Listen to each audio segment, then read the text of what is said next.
After beating around the bush for a while, we're now going to talk about how to tell when a symmetric matrix is positive definite.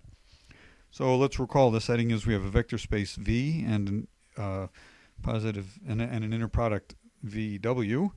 We choose a basis, and we can write the inner product as V transpose KW.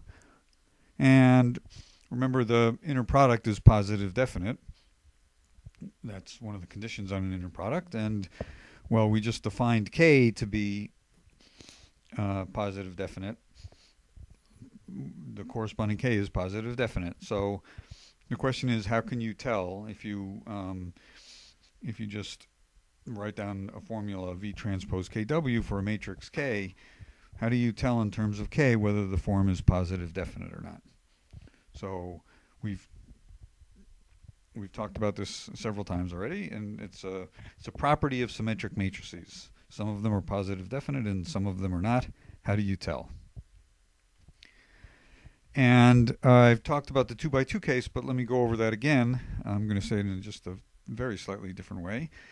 Suppose you have a 2 by 2 symmetric matrix, A, B, B, C. How do you tell whether it's positive definite? So the question is, when you do this, and you get this formula ax squared plus 2bxy plus cy squared, the question is whether that's greater than or equal to 0 for all x and y. And I'm going to, for simplicity, take y is equal to 1, just to get rid of one of the variables, and it's essentially the same question, that ax squared plus 2bx plus c is supposed to be greater than or equal to 0 for all x. And this is something that I know how to think about. It's a quadratic function in a single variable. It's a parabola. And so this is something we should be able to figure out. And, well, you test that it's equal to 0 by using the quadratic formula.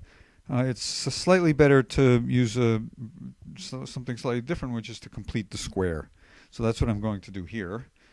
To complete the square, you want to write this as a times x plus something squared plus something else, not involving x.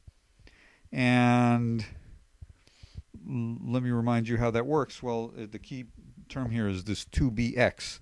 And if you put in b over a here, then this first term becomes ax squared plus 2 b over ax plus b squared over a squared. And you multiply that out, you get ax squared plus 2bx plus b squared over a. And there I've got the first two terms that I want, ax squared plus 2bx. And I just have to tinker with this last term, which is a constant, to make this come out right. Well, let's see. I have b squared over a here.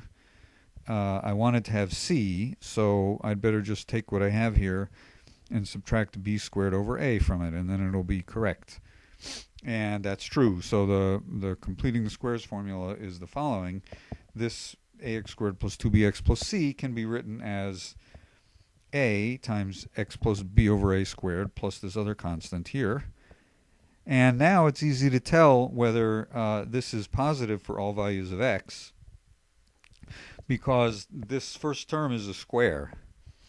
And so when is this thing positive? Well, a had certainly better be positive, because this number is positive. If a is negative, then there's trouble. So certainly a had better be positive. And let's see, look at the second term. If this was negative, there would be trouble. So we'd better also have that a squared minus b squared, ac minus b squared over a is positive. And that's exactly the condition. Notice that in this, why do I need to worry about the second guy? Well, I could set x is equal to minus b over a. And then this first term would go away. And if the second term is negative, then I lose. So I really do need exactly these two conditions.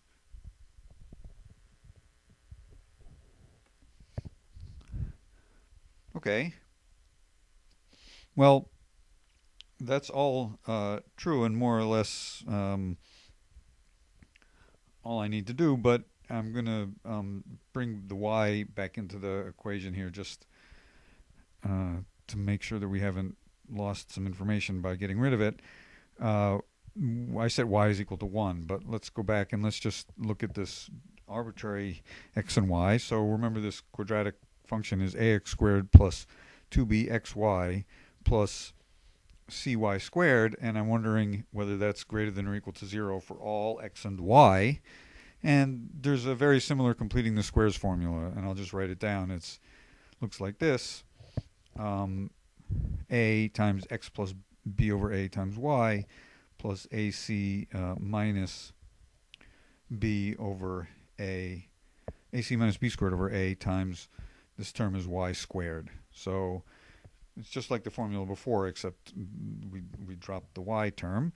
So this is the proper completing the squares formula for two variables, and again, it's clear that this is greater than or equal to 0 for all x and y if exactly the conditions I wrote down before hold. A squared minus b, ac minus b squared has to be greater than or equal to 0, and a has to be greater than or equal to 0. Okay, so that answers the question for the 2x2 case. Now, I want to observe that we can think of this as being a change of variables. So what I did was I replaced, you can think of it as replacing x with a new variable x prime, which is x plus b over a times y.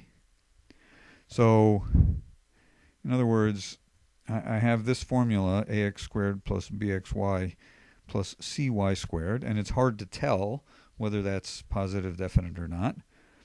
But if you make the change of variables and let x prime be x plus b over a times y, and y prime is just y, then in terms of these new variables, the formula becomes simply a times x prime squared plus ac minus b squared over a times y prime squared. It's a sum of two squares, and you can tell that the two coefficients need to be positive, and I'll write this as a matrix. This is x prime y prime times the diagonal like this. So in other words, with this different choice of basis, the matrix that I'm getting here is diagonal. Remember, the matrix of a form depends on the basis. I've changed the variables, which is to say I've chosen a different basis here, and I've gotten a new matrix. I'll call it K prime, and K prime is diagonal, and it's very easy to tell for a diagonal whether it's positive definite or not. So that's really what's going on here, is you're making a change of basis, and you're replacing K with K prime. So we want to see how that works in general.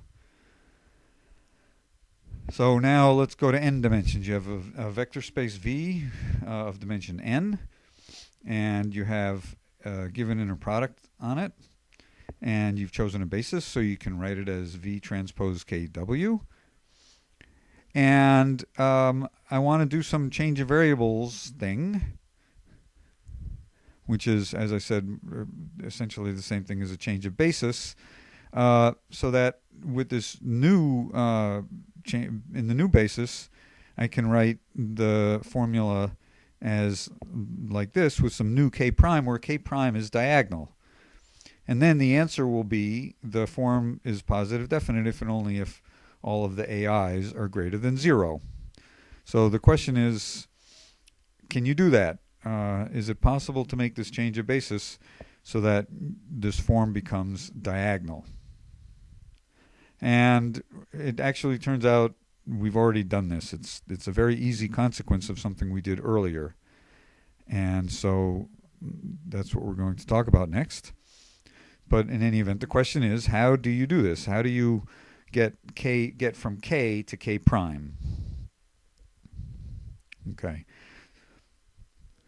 So to do that, I'm going to recall the LDU decomposition. If you have a regular matrix A, well, it's regular if and only if it has an LDU decomposition, which is L is special lower triangular,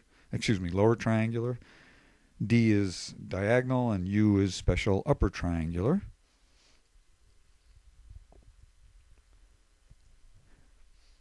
And remember that if A is symmetric, there's a very important, this is a very important special case. When A is symmetric, the decomposition is actually A is equal to LDL transpose. This is a crucial fact that it has this form. And so we're going to apply this to this symmetric matrix K. And I'm going to write K. I'm going to write it as this. LKL transpose is equal to D. So, well, it's the same as before, except you brought the L to the other side by taking the inverse, the usual thing. So if K is symmetric, we can find an L such that LKL transpose is equal to D. And that's the L that I'm going to use. So suppose we have this formula V transpose K V, and we'd like to know if this is greater than or equal to 0 for all vectors V. And here's the key thing. Just write V is equal to L transpose W for some other mate vector W. That is to say, just take W to be L transpose inverse V. L is invertible, so that's no problem. So if you substitute V is L transpose W, you get this. I forgot the transpose over here on the left, but I put it back here now, and you get L transpose transpose K L transpose W, and this becomes L K L transpose times W. And L K L transpose is exactly what I chose to be D.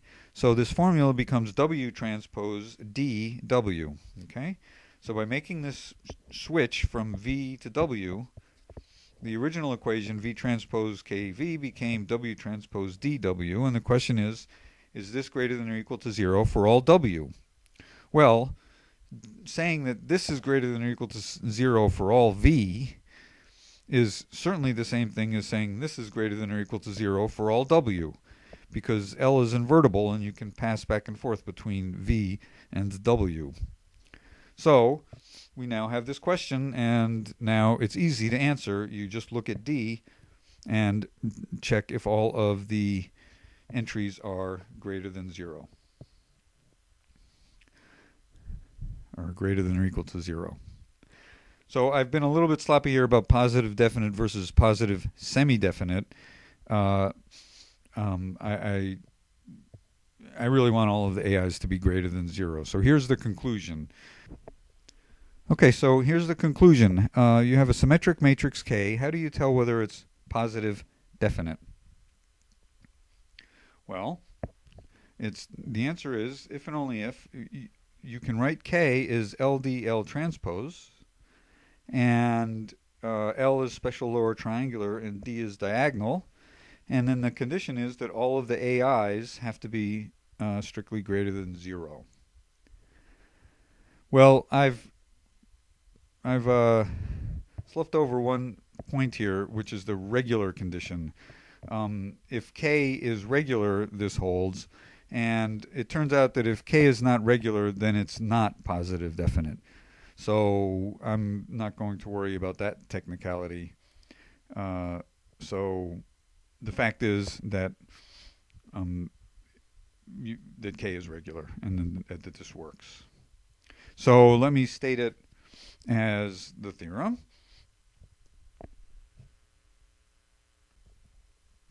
I'm just repeating what I said here. If K is a symmetric, K is symmetric, it's positive definite if and only if,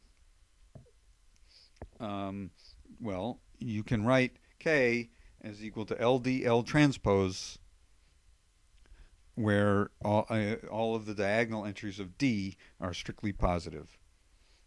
And now I'm going to give an equivalent statement, and that is simply that all of the pivots of K are strictly positive. That's what these AIs are, after all. So if you don't want to sort of say it in terms of this LDL transpose condition, you can just say it in terms of the pivots. The pivots of K are positive.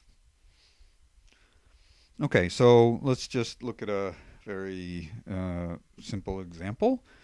Suppose I gave you this 2 by 2 matrix. Is this positive definite? Well, what are the pivots? The first pivot is 3, so that's fine. Now, what's the next pivot? Well, let's see, you have to multiply the first row by minus 3 halves and add it to the second row to kill the 2. And then over here, what do you get? You get 1 minus 4/3. And that's equal to minus a third. So the second pivot is negative. The answer is no. This is not positive definite. And you just observe this is a little bit less work than actually finding the L transpose decomposition. But not that much less. But anyway, it just depends on the pivots. I'm going to state an alternative version of the theorem, which we may come back to a little bit later.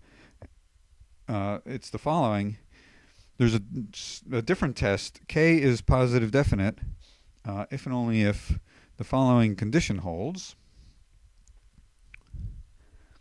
The condition is that the determinant of Ki is required to be, Kj is required to be positive, where Kj is the upper left-hand square matrix of size j cut out of K. So you take the upper left-hand j by j block. This is called, Kj is called the j by j principal minor. And the condition is that all of these determinants have to be positive. And time permitting, we'll come back and talk about this a little bit later.